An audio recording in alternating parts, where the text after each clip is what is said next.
Nigerians cry out amid soaring price of petrol. Our committee did not propose reduction of FG's share in FAAC allocation to 10%, according to Taiwo Oyedele. IMF slashes borrowing costs by 36%, saving countries $1.2 billion yearly. NNPCL and Tantita Security face legal battle over alleged cronies contract. Bank of Industry confirms disbursement of 38.7 billion naira to nano businesses under trade grant scheme. And now the news in full.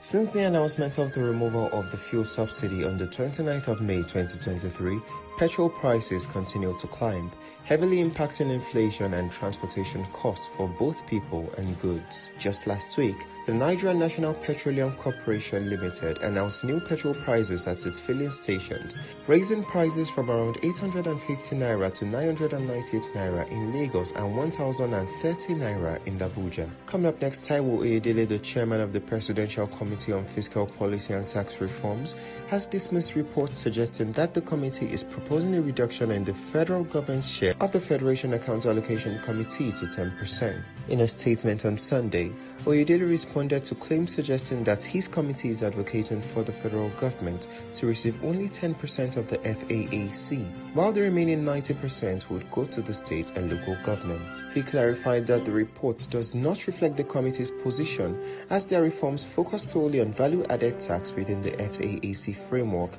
and do not encompass all revenue allocated to the government account. Coming up next, the International Monetary Fund has announced it is reducing the cost for countries that borrow money from it up to 36%. In a statement from the global lender on the review of the charge and subcharge policy, the fund noted that the challenging global environment coupled with the high interest rates necessitated the reduction. According to the statement, changes were made to how much they charge on loans, which will lower the borrowing cost by 36%, saving countries about $1.2 billion each year.